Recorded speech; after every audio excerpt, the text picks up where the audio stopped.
We're going to be ranking junior hockey leagues for you, and today it's going to get messy. So here's the truth behind it. That new Division 1 rule has changed the landscape, and a lot of you are going to be upset by it. So I'm going to run through them, just plain and simple, rank them for you. From there, we'll break it down a little more. And today, we're not doing it based on stats, we're doing it based on conversations we had with Division 1 coaches. The league that everybody wants to play in, other than the NHL.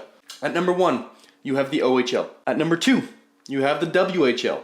And number 3, the QMJHL. Number 4, the USHL. Number 5, the BCHL. Number 6, the NHL.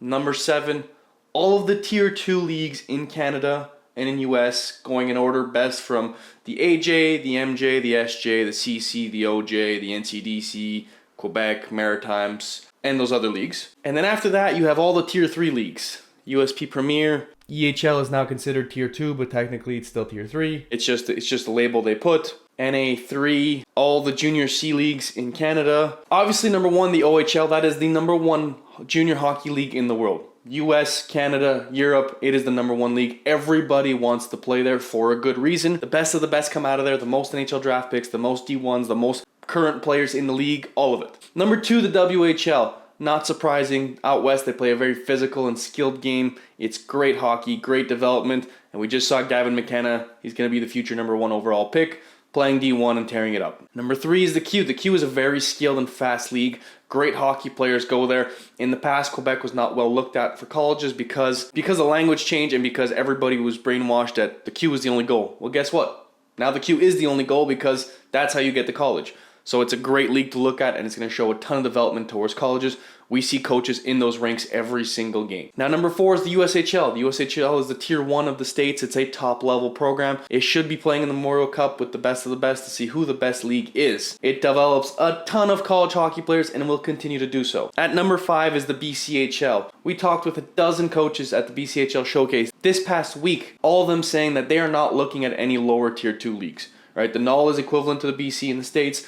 They are not looking at any other leagues. They're not looking at the AJ. They're not looking at any of those leagues. The reason being is they know the best of the best who didn't play the majors are going to play in the BC. So knowing that they don't have an unlimited travel budget, they're going to focus on that Tier 2 league. Now, there will be a handful of schools that still look at the other two Tier 2 leagues. I'm not saying they're not going to. There will be. Because you're still going to have some commits that, they committed super early, and then they play in the OJ, and then they move up from there, or they play in the CC and move up from there. So they're still going to be watching, just not as many as there was in the past, not even close in comparison. The BC is a very skilled and fast league that develops a ton of great hockey players. There was even some NHL scouts at that of Showcase this past weekend. The NHL, very gritty and physical league. First line guys know how to throw the body around, know how to chuck the gloves, all the way down to the 4th line. Playing in that league is very, very difficult.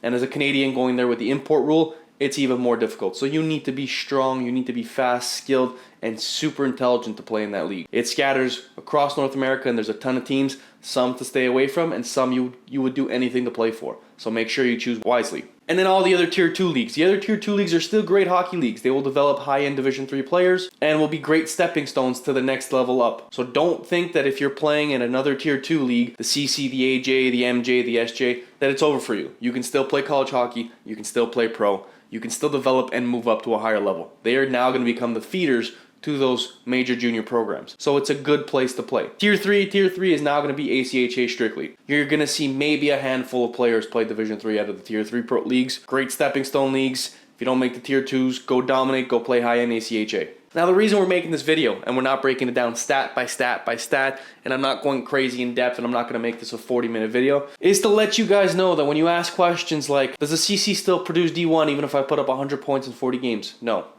I hate to say it, it's a no. If you can do that in the BC, probably. From the CC, you get those numbers, you should be moving up to the major juniors. The majority of the recruitment will be in the major juniors, and I want to make it clear that just because you play major juniors doesn't mean you're going to play Division 1. That is a statement that was made by a handful of Division 1 coaches we met with in person at a QMJHL game this past week, that just because you play in the Q, in the O, and the Dub does not mean you will play Division 1. It does not mean you're good enough. More importantly, you might not have the grades. We're seeing a lot of players struggle with their grades right now, so they have to figure the school part out. To play Division 1 hockey, you need to play major juniors in Canada and the US, in the BC or in the NHL. And if you play in the BC and the NHL, you need to be among the best in the league. It's that simple.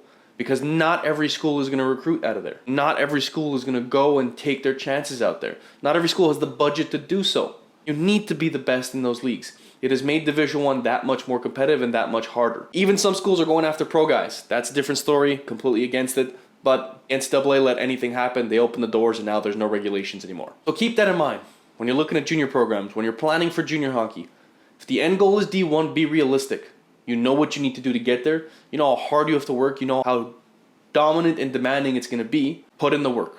Give yourself a fair chance. If you didn't make major juniors at 17 or 18, that's fine. You have a chance at 19. If you didn't make it at 19, you're more than likely not going to make it as 20 as a rookie. Let's be real about that. If you're playing Tier 2, understand that you're most likely not going to be D1. And I know for a lot of you that's difficult because you're in that bubble now of, well, I got screwed. You know, I was going Tier 2 to go D1 and the rule changed. And you're absolutely right, and I apologize for that. It's not fun.